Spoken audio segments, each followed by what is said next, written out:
Assalamualaikum warahmatullahi wabarakatuh. Kami dari kelompok 8 ingin mempresentasikan mengenai penulisan kerangka teori dengan dosen pengampu karya tulis ilmiah Ibu Winike Dinar Pratiwi SPD MPD yang kami hormati. Anggota kelompok 8, saya sendiri Anissa Istiawardani sebagai pemateri pertama, Febrina Diniar sebagai pemateri kedua, dan Resta Tiara Dewi sebagai pemateri ketiga. Adapun pembahasan yang akan kami bahas adalah yang pertama, pengaturan hasil studi pustaka dan perujukan dengan catatan pustaka atau body notes.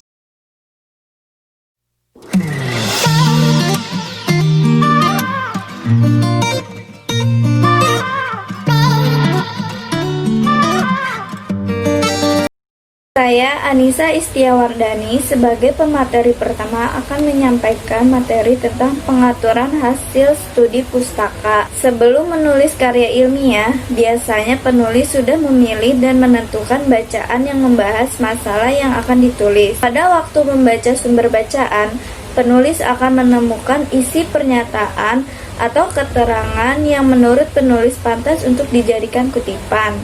Segala keterangan yang relevan dan mendukung karya ilmiah yang akan digarap hendaknya dicatat di kartu hasil pustaka. Keterangan itu dapat berupa rumus, definisi, atau perincian yang berhubungan erat dengan pokok garapan yang dituliskan dalam kartu hasil pustaka. Kartu hasil studi pustaka ini berukuran sekitar 14 x 10 cm persegi. Segala isi pernyataan atau yang menurut penulis relevan dengan karya tulis ilmiahnya, isi pernyataan itu segera dituliskan di kartu hasil studi pustaka. Tulisan pokok masalah pada sudut kanan sebelah atas. Di bawah pokok masalah, penulis mencantumkan data kepustakaan yang berisi pengarang, tahun terbit, judul buku, tempat terbit, nama penerbit, dan nomor halaman. Data kepustakaan ini akan digunakan nanti pada saat penulis merujuknya. Di bawah data kepustakaan, penulis mengutip isi pernyataan atau keterangan yang diperlukan, seperti contoh berikut ini.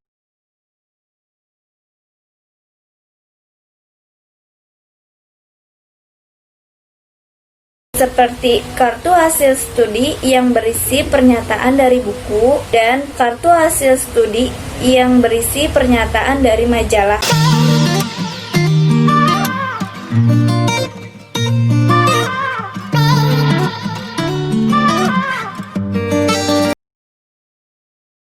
Jelaskan tentang perunjukan dengan catatan pustaka atau body notes.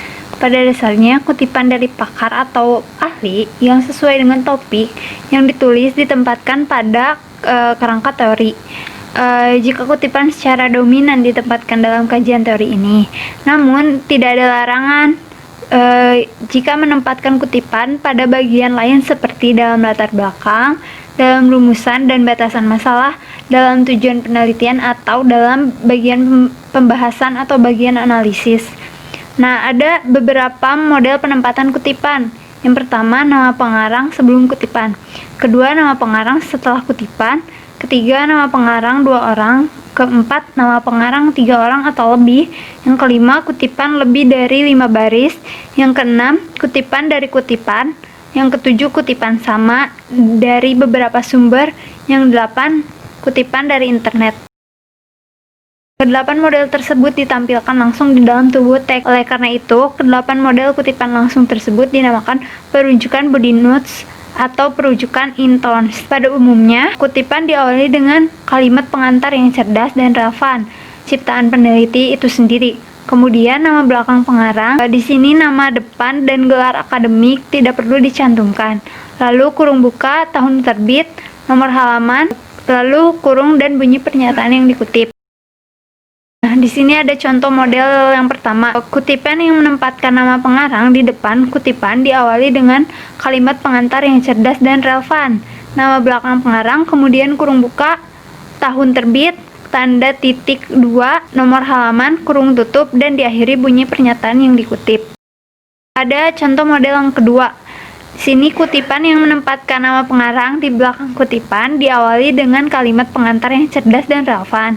Kemudian bunyi kutipan diikuti kurung buka, nama pengarang, tanda koma, tahun terbit, tanda titik 2, nomor halaman, dan kurung tutup. Contoh model ketiga. Di sini kutipan yang diambil dari sumber langsung pengarang 2 orang, seperti yang dapat dilihat di PowerPoint.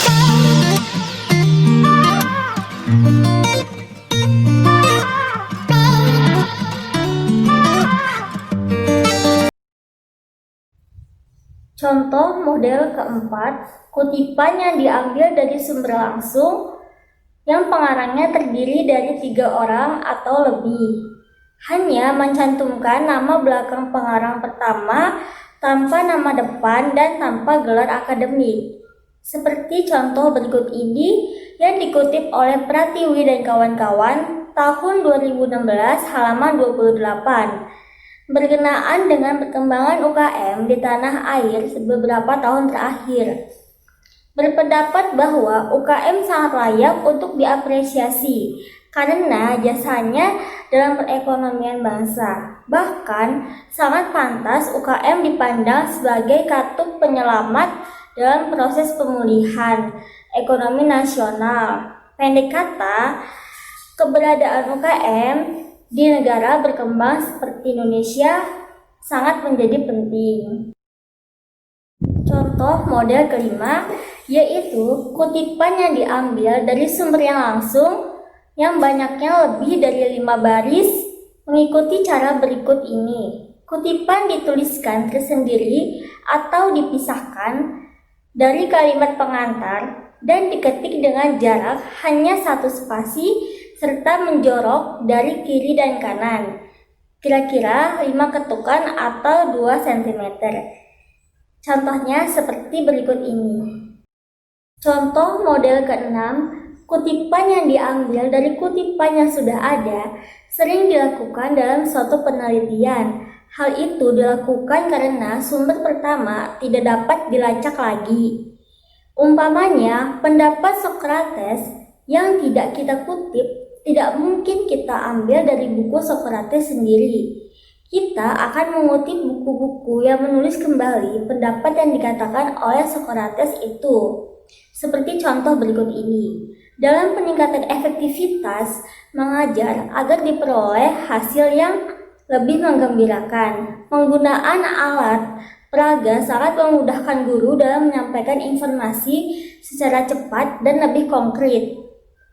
Berkaitan dengan hal itu, Kolekti dalam Mashum tahun 2016 halaman 160 mengatakan bahwa urutan efektivitas dalam proses pembelajaran dan kecepatan siswa menangkap informasi adalah melihat dengan alat peraga, mendengar dengan ceramah, meraba, serta membau atau mencium dan merasakan. Contoh model ketujuh, dalam beberapa hal kita dapat mengutip suatu persoalan yang sama dari beberapa buku. Setiap buku memuat halaman yang kita bicarakan. Itu walaupun redaksionalnya tidak persis sama. Seperti contoh berikut ini. Guna mencapai sukses dalam karir, seorang harus bersedia bekerja keras. Selain itu, dia harus memiliki keyakinan diri, penampilan yang baik, kepandaian memilih keputusan yang tepat, semangat atau motivasi yang tinggi, dan kepiawaian berkomunikasi. Hal itu semua dikutip oleh Mudon tahun 2016 halaman 24, Junaidi tahun 2016 halaman 38, Syafi'i tahun 2016 halaman 30. Contoh modal ke-8, kutipan dapat pula diambil dari internet. Kutipan dari internet diawali dengan kalimat pengantar yang cerdas dan relevan. Kemudian, pernyataan yang dikutip dapat diikuti oleh alamat website yang berisi teks yang dikutip diakhiri dengan tanggal, bulan, dan tahun saat kita mengakses internet tersebut. Seperti contoh berikut ini.